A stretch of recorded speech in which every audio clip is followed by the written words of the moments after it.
What's going on, everybody? Welcome to Brutal Planet Comics. I'm your host, Dre, the Brute Dance. Welcome to an episode of the Indie Corner, where I sit down with everybody from NPN's communities, writers, artists, directors, producers. Doesn't matter if you're in the game, I want to talk to you.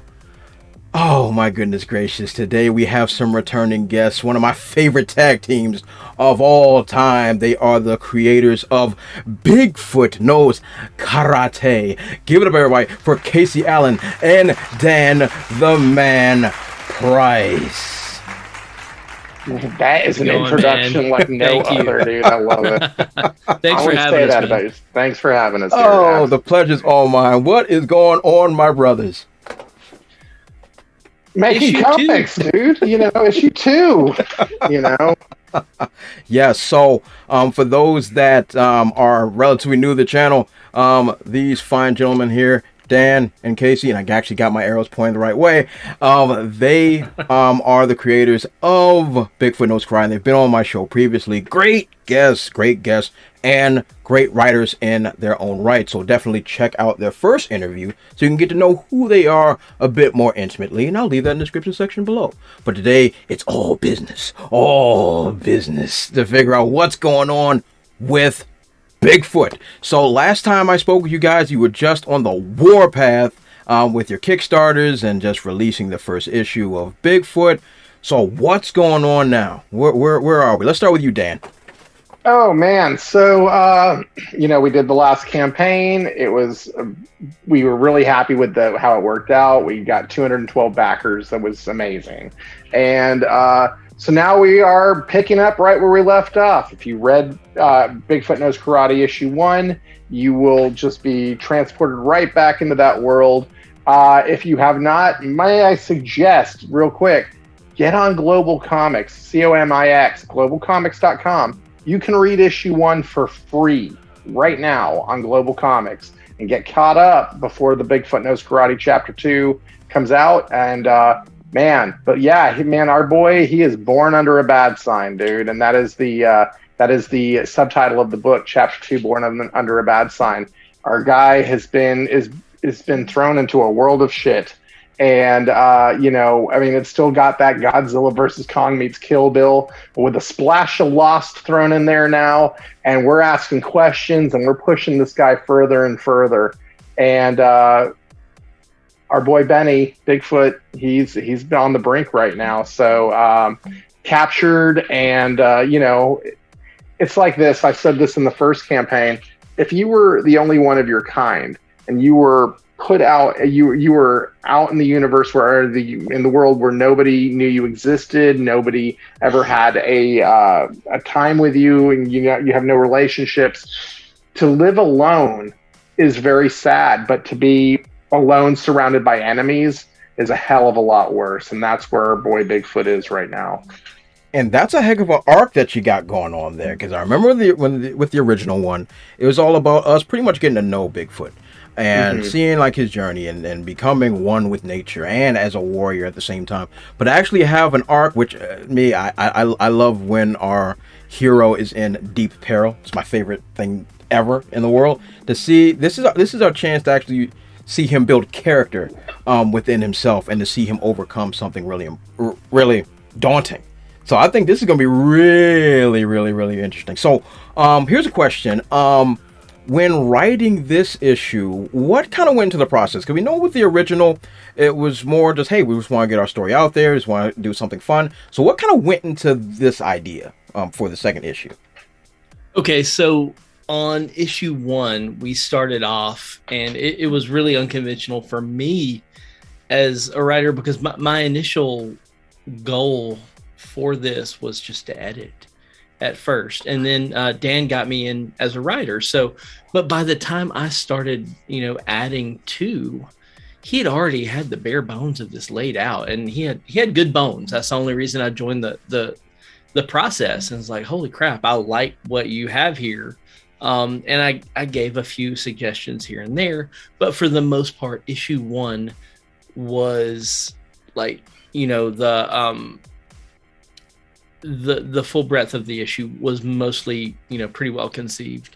It was Dan's baby. Issue 2. Exactly. Yeah.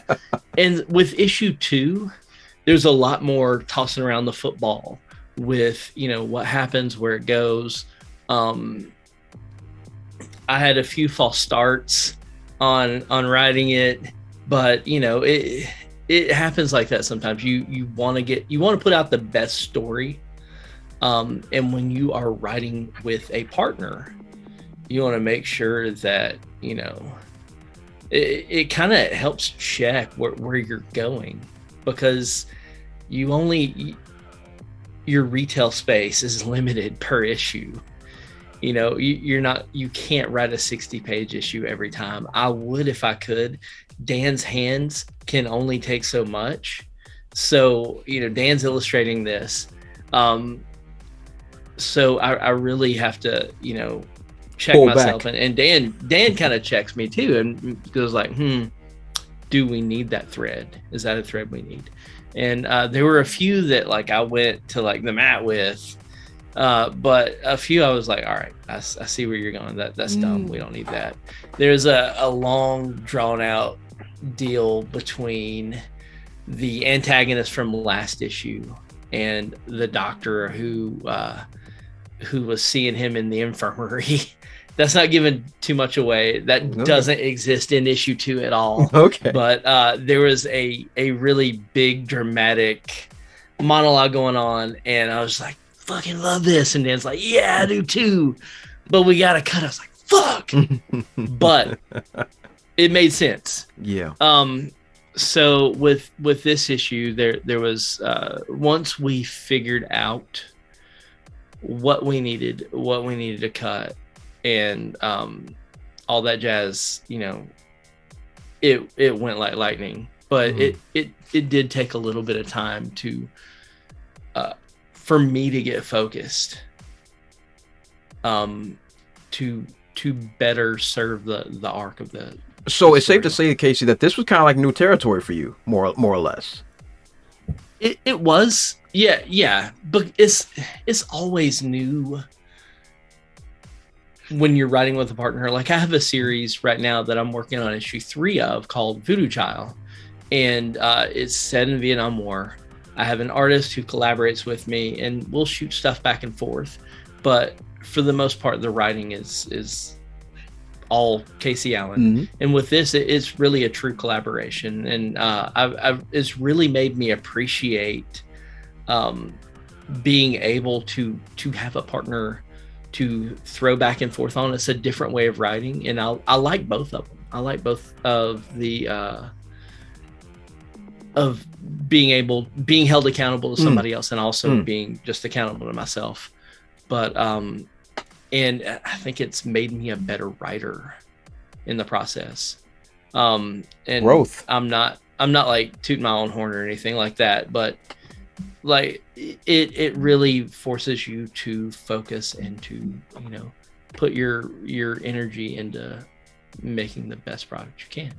And I could not agree with that more. Look at you, Casey, with the growth spurt. I like it, man. I like it. This is really good, and I'm glad to see that that this project actually helps you evolve as a writer. That is always what we're always striving to do. We always want to have our art grow and change and evolve, and that's really, really, really awesome that Bigfoot is pushing you that far. Yeah, that's really, really good.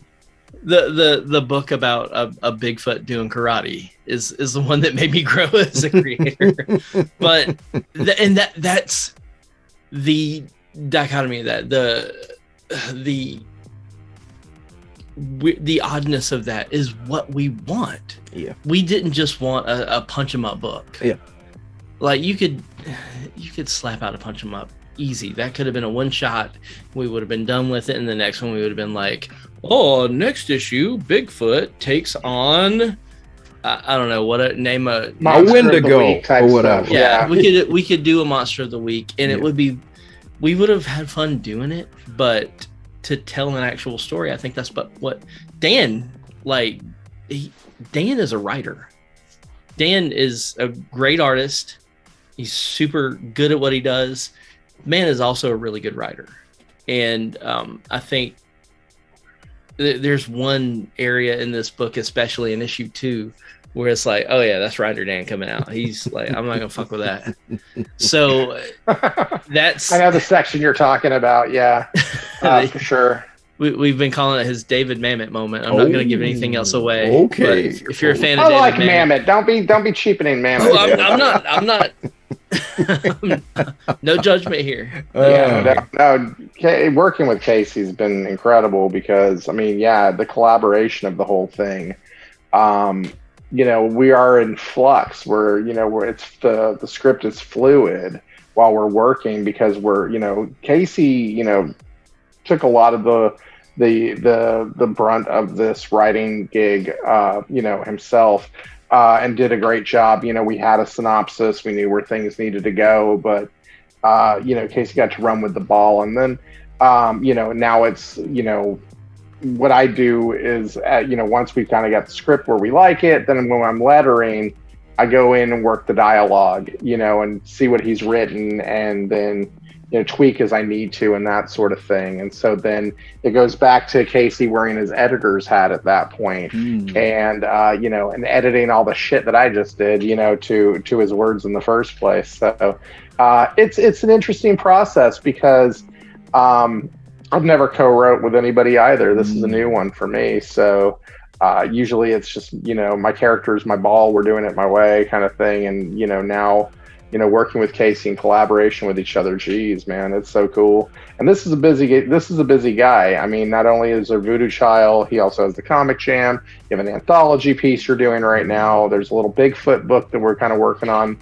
So I'm just glad I got him. Yeah, and what you guys are doing, as you know, I've been doing this a long time and talking to a lot of people for a long time, and having a tag team, especially for co-writing, is extremely delicate. It's an extremely delicate balance, especially if you have different writing styles or different writing visions, or if you have a different direction in which you're going to take. So that's one thing I do want to ask you guys, because you guys have been doing it successfully, which, from my experience, is still a rare thing. How have you guys been pulling this off as far as working together as a tandem?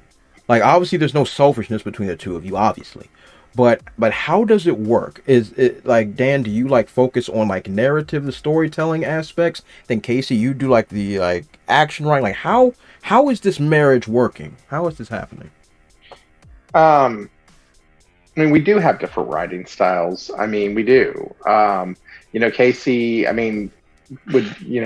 would take more time to explore a scene or a situation, for sure, right, Case? But for sure. But for what we have to accomplish in this book, I always say to him, think about it like Seinfeld scenes. Get in, get out, and be done. Get your point across, make your joke, and go. We don't have jokes in this book, but let's get it. Yeah. There's so many threads that are going through this issue. That and new characters that we're creating, and all these things that are all these people are pairing new sets that they're in. So we have a delicate line that we're balancing in our writing, and I'm sure there's been times we've gotten off the phone with each other. Hey, it's like, that son of a bitch. Although he's the nicest guy ever, I'm sure he would say he said that about me at least twice. And but it's a good experience. But it is intense in the sense that we have two mindsets. We have the same goal, but we have two mindsets sometimes of how to get there. And but it's a comfortable situation. It's a good situation. We bounce with each other very well. And yeah, you have to be willing to give.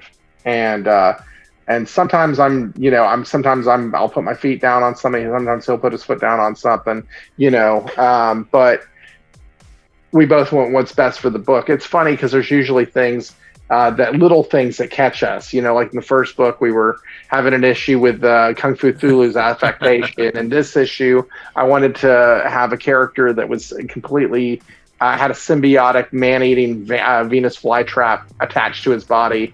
He's like, dude, that's crazy, you know. So we have a few different, you know. So not everything gets in that we want to do, but that's part of the process.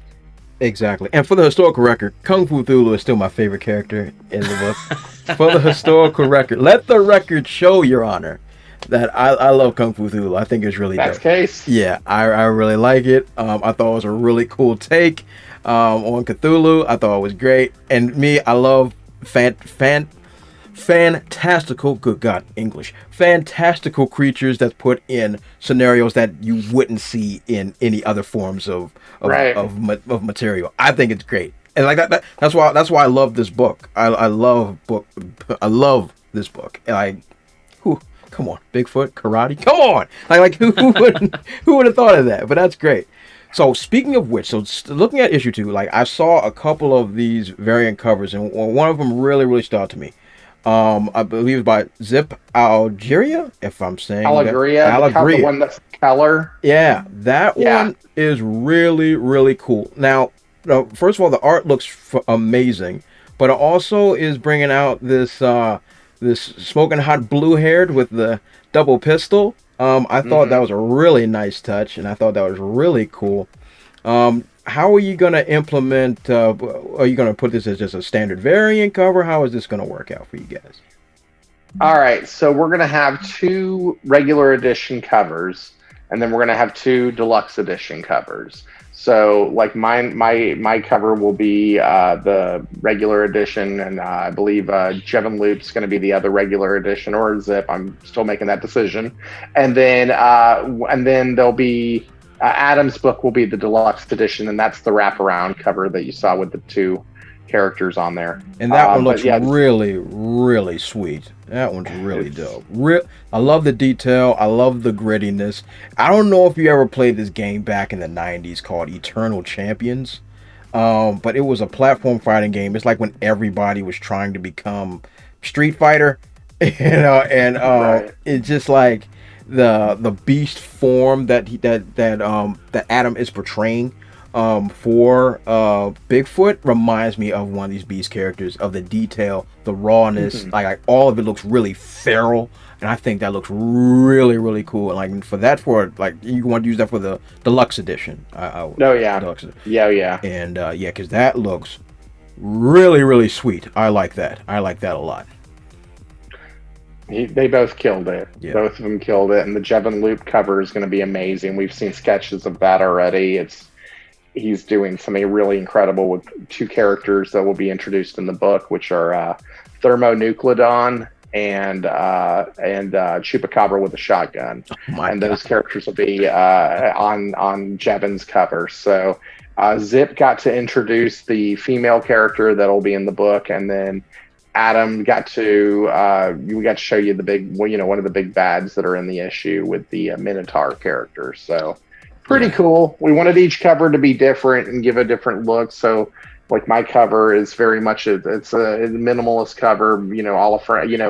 I'm a big Sin City fan, so I wanted that kind of look to show. And I mean, if you haven't figured it out by looking at my art already, I'm sure there's a little bit of Frank Miller. Too much rum. At least a touch. A touch of Frank in there. Yeah. So anyway, I love me some Frank Miller.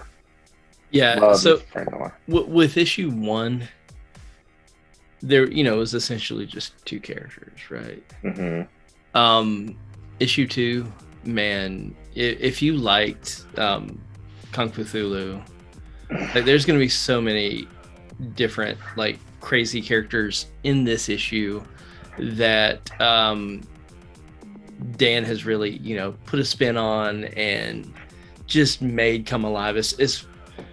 I feel bad sometimes like suggesting some of these guys. I'm like, he's gonna have to come up with a design for this asshole, but he nails it every time, and it's always just like he'll send me a sketch. I'm like, holy shit. It's like Christmas morning, like when you open. He sends me stuff all the time via Instagram, through the Messenger app on Instagram, and he'll be working on it, like almost done with this. I'm like, crap, that looks perfect. So yeah, he did he's working on a double page spread in the book that's actually gonna kind of, you go from, Casey, I see you trying to describe it without spoiling it. Your brain is splitting in two. Exactly. So it's like when Brendan from 90210 Oh my God. moves from Minneapolis, Minnesota to Beverly Hills in episode 1 of the 1991, Aaron Spelling powerhouse drama. Wow. He's introduced all these characters, and that's what we really want to do. We're just going to open up this wide world and basically try to be a vehicle for a Tori Spelling project. Wow. Casey, I gotta give you credit. That was an Omega level boss description. I can't even fake. Wow, that was really good. All right, guys. So when are we doing a Kickstarter for this? What are we doing? October 12th, live on Kickstarter. Okay. We go live at 6:30 on Instagram for a 7 o'clock live launch. We will be joined by Christopher Michael from Homebrew Comics, launching Crit the same night. So we're going to do a double launch that evening, and and then we'll have other people join us in the launch and the live that night, and we'll make a bit of a party. We got some artwork. We're going to be hopefully doing a raffle, making that happen. Ooh. So for the first 100 backers, keep your eyes out because we got something coming for you guys to raffle off. Oh. So that's pretty cool. And, in terms of the Kickstarter itself, we're keeping it pretty slim this time. Keeping it to books. We're not doing anything too crazy. T-shirts were kind of a pain in the ass last time. And so trying to keep it, if we can fit it in a Gemini mailer, I'm happy to send it to you. But, we'll have some mini prints in there, and we'll have, if we hit some stretch goals, hopefully we'll probably do some, a new line of trading cards, I'm thinking, because we did 2 in the last campaign for the stretch goals. And now we have 700 characters in the to show you guys, and now we have I don't know, 1, 2. There's like at least like 8 new characters that have been introduced in this issue. Wow. So we're gonna have to show off, show that up, and then the mini prints like Dennis Valencia. You've met Dennis. Yeah. In DC, yeah. Dennis did a beautiful Sin City inspired Bigfoot piece because he knows how much I like Frank. And we're gonna do we're gonna get some other artwork that we're gonna be putting out there in the mini prints and that sort of thing. So look for that, man. I mean, it's gonna be a cool comic. I'm really excited to get this out to you guys for sure. Oh my God. And we'll do a digital catch up as well. Okay. And then another thing is, and in the deluxe editions, we'll do the director's commentary again. Oh. People really like that. We did the director's commentary last issue. Click a QR code, and here, I don't have a copy of the deluxe on me. Click a QR code, and it takes you to a private YouTube video where you get to watch all us talking heads talk about the book in detail. I think we did like a 2-hour commentary on the last one. Wow. So maybe we'll slim it down just a little bit. What's up, Case? Sorry, this is off topic, and I understand if you're upset that I bring this up. If you put a QR code on something that would be like an app, like a picture on an app or something, you're a fucking moron. I keep getting messages from my daughter's school with QR codes in the illustrations on them, and it's not a link unless I get my wife's phone to then look at my phone. I can't access what you're trying to do. So please, boomers, stop doing that. That's my I'm getting off my soapbox. You had to give your PSA. yeah, that's my PSA for today. We want to give back to the community. We really care about you guys, and not only do we want you to buy our book, obviously, you'll want to buy our book after listening to this. However, we also want you to know, like, QR codes don't work on, on So back to my JPEGs. point, we're gonna have a QR code in the comic, in the physical comic. Yeah, that it has you to be can physical go- media. Yes, it will be fit. Casey, you need not worry, buddy. Okay, we're not a bunch of schmucks around here. We got this. Usually, he limits these kind of complaints to Twitter, but it's cool. Oh, I complained about spray paint last night, and the company that did the shitty spray paint contacted me like this morning, like first thing, and they're like, "We will pay for a new thing of spray paint." I was like, Wow. renewed sense of Casey power is here. moving mountains with his words. I know, right? I Look need to at start here, tagging look at shit. here. Yeah, you should. Start going to the rail yards, baby. Yeah. But that stuff sounds, as always, guys. That sounds amazing. Of course, I know your Kickstarter is going to be a huge success, without question, just like your first one was. And first of all, before I even let you guys go, I've got to thank you all for once again coming back and thinking about the old man here to come and talk to me about all your great stuff that you guys are cooking over there. As always, you guys are like my favorite tag team out there in the game. Always have a great time with y'all, having a blast with y'all every time we talk. You guys are always awesome, always amazing. I wish you nothing but success. Man, same back at you, dude. Your show is one of my favorites, first of all, and I mean, just getting to hang out with you in DC was just awesome. I missed that.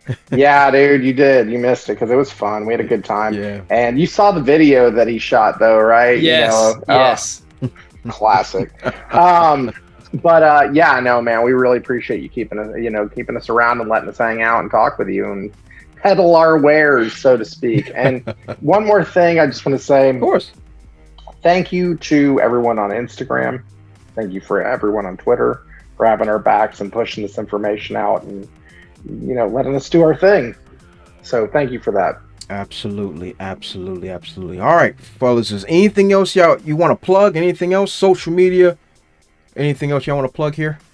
Hit me up at Robots Eat Guitar on Twitter and Instagram. I'm boring as an Instagram follow. If you like people, yelling at clouds on Twitter, that's me. So hit me up. Also check out The Comic Jam on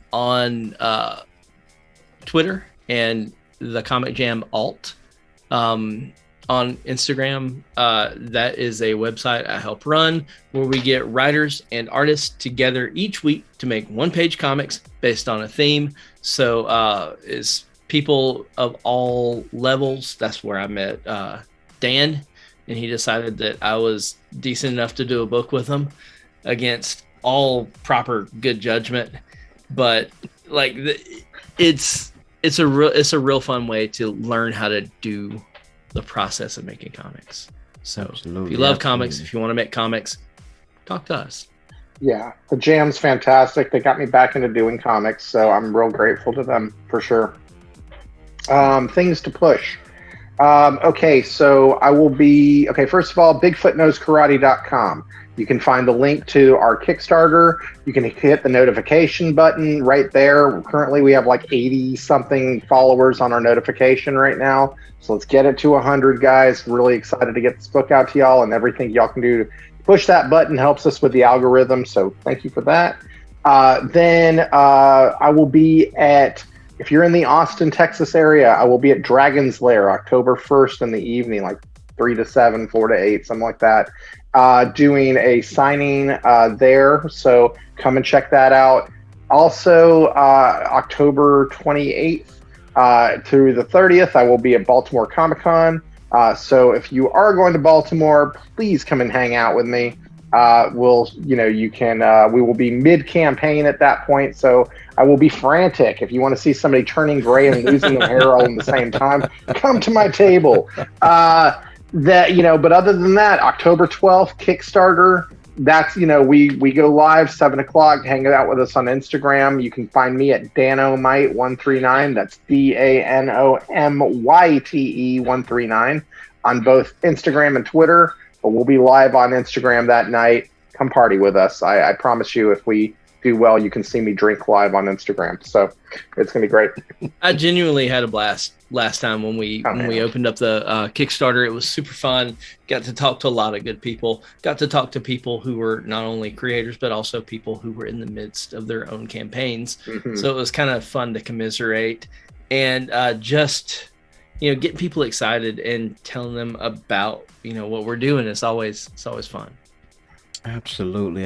But anyway, fellas, thank you from the very, very bottom of my cold, dark heart for coming here and once again sharing everything about Bigfoot Knows Karate. And I wish you guys the most success on planet Earth. Thank you, Dre. Thanks, man. So everybody, that there is Dan the Man Price, and up there is Casey Allen. Follow them on all of their dope social media platforms. I'm going to leave that in the description section below. Definitely check out all their websites. I will also leave that in the description section below. And who am I? I'm Dre the Brute Daniels. Follow me on all my dope social media platforms as well. I'm going to put them over here. They're not there yet, but they will be at TheBrute00 on Facebook, Twitter, Instagram, and if I feel like being silly on TikTok. As always, you all have been awesome. Now I'll catch you all next time. Also, if you want to support my channel, check out spinwiz.com or download the Spinwiz app and check out my comic series Trouble. It was written with a lot of love and it was definitely my favorite comic series to write. I've also written it in English and in Spanish, so whatever floats your boat, I got it for you. Thanks again, and check it out.